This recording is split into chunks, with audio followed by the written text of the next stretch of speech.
चेटी चंड जूं तव्हांखे लख लख वाधायूं। अचो त अॼु चेटी चंड जे ॾींहुं तव्हांखे कुझु झूलेलाल बाबति कुझु सिंधी ॿोलीअ बाबति ॿुधायां। साईं झूलेलाल जी कहाणी लाइ असांखे सिंध तरफ़ मुंहुं करणो पवंदो ऐं उन वक़्तु बाबति थोरो ज़िक्र करणो पवंदो। त हीउ तव्हां ॾिसो था सिंध जो नक्शो आहे जेको मां गूगल मैप मां क्लिप कयो आहे, जंहिंमें तव्हां ॾिसी सघो था अलॻि अलॻि शहरनि जा नाला सिंधीअ में बि लिखियल आहिनि, अंग्रेज़ी में बि लिखियल आहिनि। त हिकु किताबु आहे द स्टोरी ऑफ सिंध जेको KR मलकाणी लिखियो हो, जंहिंमें झूलेलाल बाबति हुन ई लिखियो आहे। उहो लिखंदे हुन चयो भई झूलेलाल जंहिंखे असां उॾेरो लाल, अमरलाल या लाल साईं बि चवंदा आहियूं, उहा स्टोरी जेका आहे अॼु खां 1000 साल 1100 साल पुराणी आहे। उन जेको चयो आहे उहो हिते मां थोरो पेश कयां थो, पर उनजी माना छा आहे उहो मां थोरो ॿिए नमूने सम्झाइण जी कोशिशि कंदुसि। अॼु खां लॻभॻि 1000 साल 1100 साल पहिरीं जॾहिं अरबन जो राज सिंध में घटि थी रहियो हो, तॾहिं हिकु राजा थियो थट जो, मिर्ख शाह, जेको हिकु ज़ालिम माण्हू हो ऐं पंहिंजी प्रजा खे, जेका सिंधी प्रजा हुई, उन्हनि खे तंग करे रहियो हो। त जेके हिंदू सिंधी हुआ उहे सिंधु नदीअ जे किनारे वञी प्रभु खे प्रार्थना करणु लॻा त असांखे हिन मां जान छॾाए। नदी पाणी आहे, समुंड पाणी थींदो आहे, त पाणीअ जो देवता बि असां वटि आहे हिंदू मैथोलॉजी में, वैदिक मैथोलॉजी में वरुण देवता। त उनखे प्रार्थना करणु लॻा ऐं ईअं चयो वेंदो आहे त हिकु नदीअ मां जोतो जवान प्रगट थियो ऐं कंहिंजूं करामतूं ॾेखारियईं, माण्हुनि खे उन वक़्तु उन ज़ालिम राजा खां बचायईं। चयो वेंदो आहे त झूलेलाल जो जनमु नसरपुर ॻोठ में रतनलाल लोहाणा जे घर उनजी पत्नी देवकीअ जनमु ॾिनो झूलेलाल साईं खे।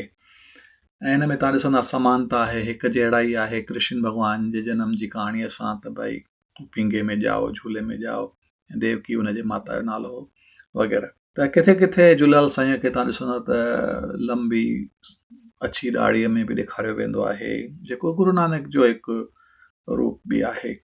त इहे ॻाल्हियूं आहिनि जेके ॾंद कथाऊं आहिनि, ऐं हिन में केतिरो हक़ीक़त आहे, ऐतिहासिक वजूद हुयो या न इन ॻाल्हि जो उहो चवणु ॾुखियो आहे।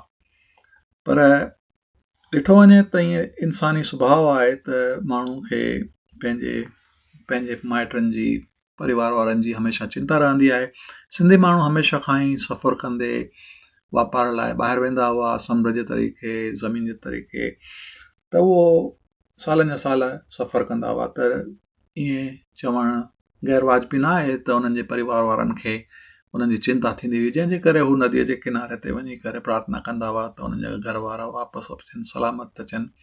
त झूलेलाल बेड़ा पार बि हिकु क़िस्म जो उहो ई सम्झाए थो त भई ॿेड़ीअ जे तरीक़े, समुंड जे जहाज़ जे तरीक़े कोई मुसाफ़िरी करे थो त प्रार्थना कंदा झूलेलाल खे, वरुण देवता खे, त भई सुख सां उहो वापसि अचनि। ऐं वरुण देवता जो ज़िक्र त इंडियन जेके भारत जी वैदिक कथाऊं आहिनि उन्हनि में बि अचे थो पियो। त इन करे झूलेलाल जो नालो झूले माना जेको समुंड में तरे थो, उन वांगुरु आहे। उॾेरो लाल जो जेको आहे संस्कृत में उदय थियण सां वास्तो आहे, माना जेको समुंड मां उदय थिए थो पियो। त इहे अलॻि अलॻि मानाऊं ॾेई सघबियूं आहिनि इन्हनि ॻाल्हियुनि खे। इन करे इनखे असां ॾंद कथा खे असां सम्झणु खपे। पर विश्वास वॾी शइ थींदी आहे ऐं विश्वास जे करे ई माण्हू उनजी प्रार्थना करे थो पियो। सिंधी ॿोली तमामु पुराणी आहे। हिनखे चयो वेंदो आहे त हिन जो जेको वजूद आहे, बुनियादु आहे, उहो हिकु प्राकृत भाषा हूंदी हुई जेका संस्कृत खां बि पुराणी आहे।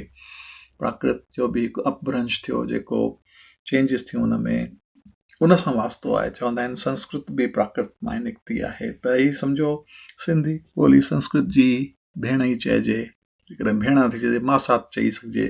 त सिंधी ॿोली तमामु प्राचीन आहे। असां सिंधी ॿोली जेका आहे उहा लिखण लाइ अरबी लिपि बि वापरींदा आहियूं, देवनागरी बि, ऐं कंहिं वक़्तु गुरमुखी बि वापरबी हुई। तव्हां ॾिठो हूंदो गुरु नानक जो कहाणियूं जेके आहिनि सिंधीअ में, उहे गुरमुखीअ में लिखियूं वयूं। सिंधी ॾाढी शाहूकार ॿोली आहे। उन जा तव्हां शब्दकोश ॾिसंदो या उन में जेके लिखियल कविताऊं आहिनि, ख़ासि करे असांजा जेके 3 तमामु वॾा कवि थिया आहिनि, शाह अब्दुल लतीफ़ भिटाई सचल साईं, सचल सरमस्त ऐं सामी तमामु वॾो शेर असांजे लाइ छॾियो आहे। असांजो वरसो तमामु शाहूकारु आहे, इन करे हीअ ॿोली तमामु शाहूकारु ॻणी वेंदी आहे।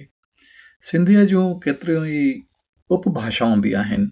सिराइकी या सराइकी तां ही नॉर्थ में ॻाल्हाई वेंदी आहे, सखर साइड में, त इन करे हिनखे सिराइकी चइबो आहे या सरेली मथे वारी, उत्तर में जेके ॻाल्हाई वेंदी। हिन जो ई हिकु ॿियो बि वर्ज़न आहे शिकारपुरी, जेका सिराइकी वांगुरु ई आहे। त असांजो जेको साईं सचल हो, सचल सरमस्त, उन केतिरा ई बैत पंहिंजा सिराइकी ॿोलीअ में बि लिखिया आहिनि। उनखां पोइ विच में सेंट्रल सिंध में विचोली ॻाल्हाई वेंदी आहे, जेको पंहिंजो पाण में साफ़ आहे, विचोली माना विच में। ऐं पोइ ॾखण में माना लाड़ी जेका आहे उहा साउथ सिंध में ॻाल्हाई वेंदी आहे। लाड़ी भाषा ॿोली जेका आहे उपभाषा, उन में ई शाह अब्दुल लतीफ़ जो जेको कलाम आहे उहो लाड़ी उपभाषा में लिखियलु आहे, तमामु मिठी।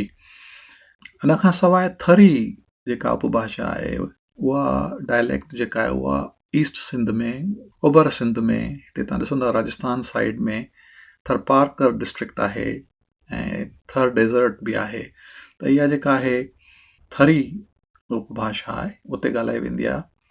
लासी हिकु लस ॿेलो चवंदा आहिनि, लस फॉरेस्ट्स जेके बलूचिस्तान में आहिनि, उते ॻाल्हाई वेंदी आहे सिंध जे वेस्ट साइड में।